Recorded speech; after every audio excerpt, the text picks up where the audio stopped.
Hi hello എല്ലാവരും സുഖമായിട്ട് സന്തോഷത്തോടെ ഇരിക്കുന്നു എന്ന് വിശ്വസിക്കുന്നു. അപ്പോൾ ഇന്ന് നമ്മൾ ഒരു കുഞ്ഞു വീഡിയോ ആയിട്ടാണ് വന്നിരിക്കുന്നത്. South Indian traditional idli dosa പൊടിയാണ് കേട്ടോ. ഞാൻ എങ്ങനെയാണ് പ്രിപ്പയർ ചെയ്യുന്നതെന്നാണ് കാണിക്കുന്നത്. ഇത് രാവിലെ നേരമൊക്കെ ചട്നി ഇല്ലാത്തപ്പോൾ പെട്ടെന്ന് എടുത്ത് യൂസ് ചെയ്യാൻ പറ്റുന്നതാണ്.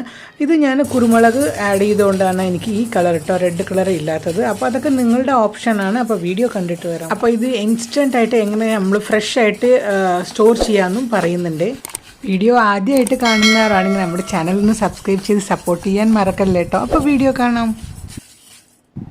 ആദ്യം വന്നിട്ട് ഞാൻ ഉഴുന്ന് നന്നായിട്ട് ബ്രൗൺ കളർ വരുന്നവരെ നന്നായിട്ട് ഫ്രൈ ചെയ്തു. പിന്നെ കടലപ്പരിപ്പ് എടുത്തിരിക്കുന്നത് കേട്ടോ. അപ്പോൾ ഉഴുന്നും കടലപ്പരിപ്പും രണ്ടും വന്നിട്ട് ഈക്വൽ ക്വാണ്ടിറ്റിയാണ് ഞാൻ എടുത്തത്. പിന്നെ അത് ചൂടായ ശേഷം ഉണക്കമുളക് ഇട്ടിട്ടുണ്ട് കേട്ടോ. അപ്പോൾ നമുക്ക് പരിപ്പ് നല്ല ചൂടുള്ളപ്പോൾ ഉണക്കമുളക് ഇട്ടാൽ വേഗം ചൂടാവും. കൂടെ കുറച്ച് 2 സ്പൂൺ ജീരകം ഇട്ടിട്ടാണ് ഞാൻ നന്നായിട്ട് ഫ്രൈ ചെയ്തെടുക്കുന്നത് കേട്ടോ.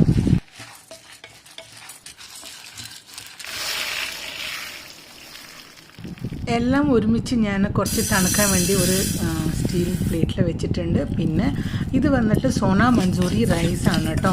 അരി ഞാൻ അതാണ് എടുത്തിരിക്കുന്നത്. പിന്നെ ഒപ്പം കുരുമുളകും വെച്ചിട്ട് ചൂടാക്കുന്നുണ്ട്.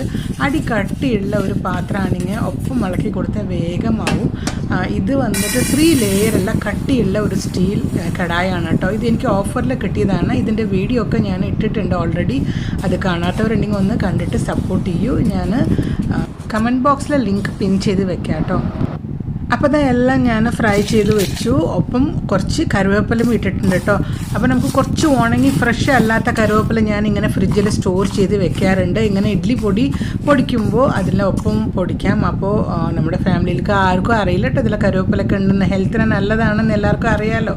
അപ്പോൾ ഞാനിങ്ങനെ അതിൽ മിക്സ് ചെയ്തിട്ടാണ് പൊടിക്കാറ്. പിന്നെ വെളുത്തുള്ളി 1 or 2 ചൂടാക്കിയിട്ട് പൊടിച്ചാൽ നല്ലൊരു ടേസ്റ്റ് ആയിരിക്കും. പക്ഷേ അത് എല്ലാവർക്കും ഇഷ്ടപ്പെടില്ലല്ലോ. അതുകൊണ്ടാണ് ഞാനിവിടെ കാണിച്ചില്ല കേട്ടോ. ഞാനിപ്പോൾ ഇത്ര ഐറ്റംസ് മാത്രമാണ് ഇട്ടിട്ട് മിക്സ് ചെയ്യുക. പിന്നെ നമ്മൾ അരയ്ക്കുമ്പോൾ ഉപ്പും കൂടി ആഡ് ചെയ്യണം കേട്ടോ. അത് ഞാനിവിടെ വീഡിയോയിൽ കാണിച്ചിട്ടില്ല. ഉപ്പ് ആഡ് ചെയ്യണം, പെരുങ്കായം ആഡ് ചെയ്യണം കേട്ടോ. അപ്പോൾ ഞാൻ ഒരു 2 പാർട്ടാക്കും. ഒരു പാർട്ട് വന്നിട്ട് പുറത്ത് വയ്ക്കും, നമുക്ക് യൂസ് ചെയ്യാം. പകുതി ഞാൻ എടുത്തിട്ട് ഫ്രിഡ്ജിൽ വെക്കും. അപ്പോൾ അത്രയും ഫ്രഷ് ആയിട്ടുണ്ടാവും. രാവിലെ നേരത്തെ നമുക്ക് വളരെ ഹെൽപ്ഫുള്ളായിട്ടുള്ള ഒരു പൊടിയാണ്. എല്ലാവരും നിങ്ങൾ ട്രൈ ചെയ്ത് നോക്കിയിട്ട് നിങ്ങളുടെ ഫീഡ്ബാക്ക് എനിക്ക് അറിയിക്കാൻ മറക്കരുത്. അപ്പോൾ ഇപ്പോഴും പറയുന്ന പോലെ ലൈക്ക് ചെയ്യുക, കമൻറ്റ് ചെയ്യുക, സബ്സ്ക്രൈബ് ചെയ്യുക. ഇനിയൊരു നല്ല വീഡിയോ ആയിട്ട് വരുന്നവർ this is Geetha signing off. നിങ്ങളുടെ സ്വന്തം ഓപ്പോൾ. Take care. Bye bye. See U.